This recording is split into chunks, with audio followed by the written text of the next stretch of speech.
یہ کہانی پر انی ہونے کے ساتھ ساتھ سچی بھی ہے۔ یہ بات مغلوں کے دور کی ہے۔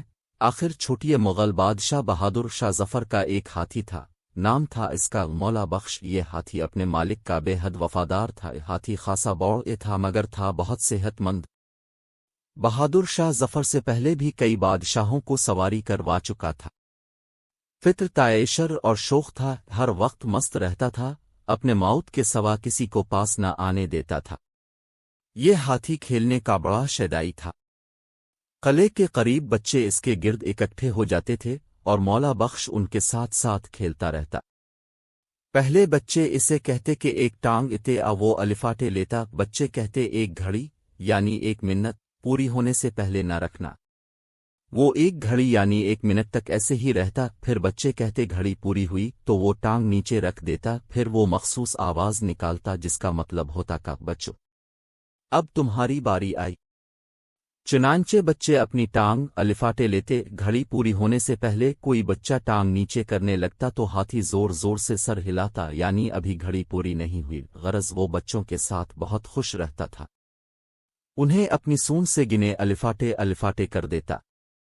جس دن بچے نہ آتے اس دن شور مچاتا، مجبور یہ موت بچوں کو بلا کر لاتا۔ ویسے تو یہ بہت شوخ ہاتھی تھا، لیکن جب بادشاہ کی سواری کا موقع آتا تو بہت مودب اور سنجید ہو جاتا، جب تک بادشاہ صحیح طرح سے بیٹھ نہ جائے کھڑا نہ ہوتا تھا۔ 1857 میں جب انگرز قلعہ پر قابض ہوئے اور بہادر شاہ ظفر نے ہمایوں کے مقبر بڑیے میں پناہ لی تو مولا بخش بہت آداس ہو گیا۔ بادشاہ سے بچھڑنے کا اسے اتنا غم ہوا تھا کہ اس نے کھانا پینا بھی چھوڑ دیا تھا۔ قلعے کے نئے انگرز انچارج سانڈرس کو یہ خبر ملی تو اس نے لڈو اور کچور یوں سے بھرے ٹوکرے منگوائے اور ہاتھی کے سامنے رکھے۔ ہاتھ نے اپنی سونڈ سے وہ تمام ٹوکرے الفاٹے کر پھینک دیے۔ سانڈرس کو غصہ آ گیا کہ یہاں تو ہاتھی بھی باغی ہے، اس نے ہاتھی کی نیلامی کا حکم دے دیا۔ ہاتھی کو بازار میں کھڑا کر دیا گیا مگر کوئی بھی بولی نہیں لگا رہا تھا۔ پھر ایک پنساری نے 250 روپے کی بولی لگائی اور ہاتھی اس کے ہاتھ نیلام کرنے کا فیصلہ ہوا۔ موت نے یہ دیکھ کر کہا، مولا بخش، ہم دونوں نے بادشاہ کی بہت غلامی کر لی، اب تو تجھے ہلدی بیچنے والے کے دروازے پر جانا پڑے گا۔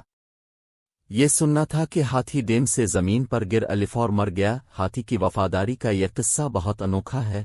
مولا بخش نے مالک کے سوا کسی کے پاس رہنا پسند نہ کیا اور سین غم نے اس کی جان لے لی۔